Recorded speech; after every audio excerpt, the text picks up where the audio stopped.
Salam dan selamat pagi, Jemaat HKBP Cibubur yang diberkati Tuhan.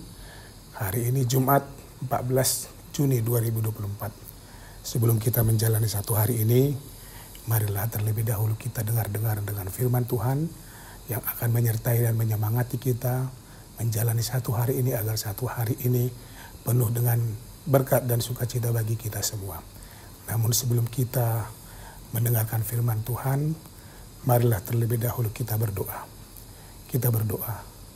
Kasih karunia dan damai sejahtera dari Allah Bapa dan dari anaknya Tuhan Yesus Kristus kiranya menyertai kamu sekalian. Amin. Bapak Ibu Saudara-saudara, sesuai dengan Almanak HKBP, firman Tuhan diambil dari kitab Bilangan pasal 14 ayat 18. Tertulis demikian. Tuhan itu berpanjangan sabar dan kasih setianya berlimpah-limpah. Ia mengampuni kesalahan dan pelanggaran, tetapi sekali-kali tidak membebaskan orang yang bersalah dari hukuman. Bahkan ia membalaskan kesalahan bapa kepada anak-anaknya, kepada keturunan yang ketiga dan keempat. Demikian firman Tuhan.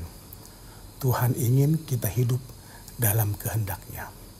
Bapak, Ibu, dan saudara-saudara yang dikasihi Tuhan Yesus, jika kita perhatikan bagaimana Tuhan mengasihi, melindungi, dan mempertahankan bangsanya Israel untuk menjadi bangsa yang besar, mulai dari mereka keluar dari Mesir, melalui Musa dan Harun, sungguh luar biasa.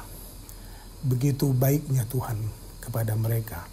Israel selalu dibujuk, dimaklumi, dimaafkan, dan selalu dimengerti oleh Tuhan.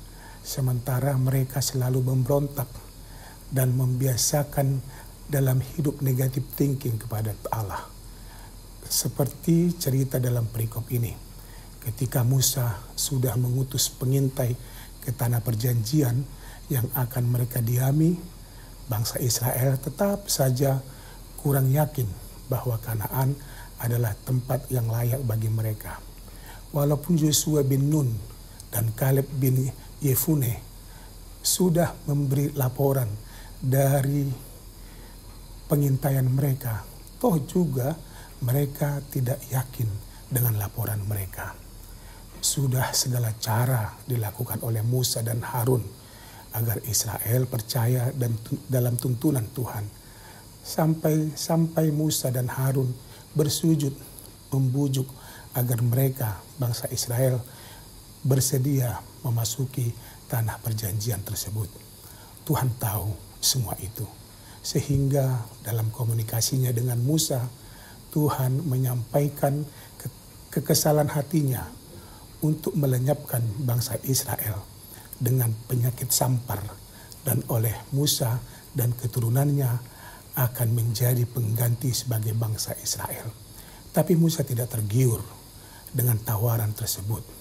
Justru Musa mengingatkan Tuhan akan apa yang telah dijanjikan kepada Israel, bahwa Israel akan menjadi bangsa yang besar.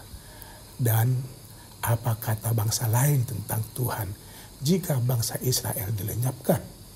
Itu artinya bahwa Tuhan Israel tidak mampu dan berkuasa untuk membawa bangsa Israel ke tanah perjanjian.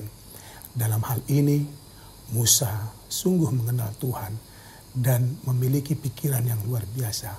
Begitulah kiranya seorang pemimpin mampu memikirkan sesuatu di depan yang akan terjadi. Memang Musa adalah a good leader. Jemaat yang baik, firman Tuhan hari ini adalah alasan Musa agar Tuhan membatalkan rencananya untuk melenyapkan Israel karena kekerasan hatinya. Musa mengingatkan bahwa Tuhan yang mereka sembah dan kenal serta imani adalah Tuhan yang panjang sabar dan penuh kasih setia. Tuhan itu maha mengampuni dan selalu mengampuni. Namun Tuhan tidak toleran dengan orang yang melakukan kesalahan. Bahkan kesalahan bapa akan berdampak kepada anak-anaknya dari keturunan ketiga dan keempat. Itu yang dikatakan Musa kepada Tuhan.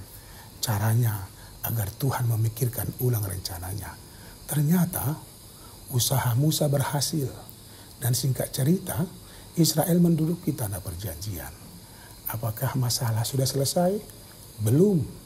Sama seperti kita saat ini. Kita ingin agar Tuhan selalu memberkati dan memaklumi kesalahan serta dosa yang telah kita perbuat.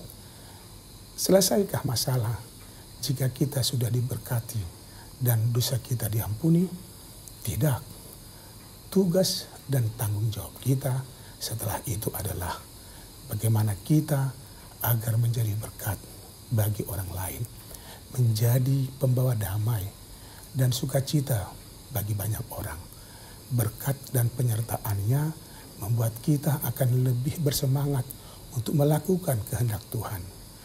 Bukan hanya untuk menikmati sendiri, pribadi atau keluarga, juga circle pertemanan kita saja. So, Tuhan ingin kita hidup dalam kehendak-Nya, dalam bentuk dan perbuatan sekecil apapun, karena kita adalah ada dan tercipta untuk melakukan sesuatu yang baik dan berguna kepada siapapun. Amin. Tuhan memberkatimu. Kita berdoa. Ya Tuhan, syukur atas penyertaan-Mu kepada aku. Terima kasih untuk semua kebaikan dan kegembiraan yang menyertaiku pagi ini. Aku mohon kepadamu, bimbinglah aku agar selalu selamat dan dapat menjalani hari ini dengan baik. Berilah kesehatan kepadaku. Amin. Selamat beraktivitas sama Ginang. Horas.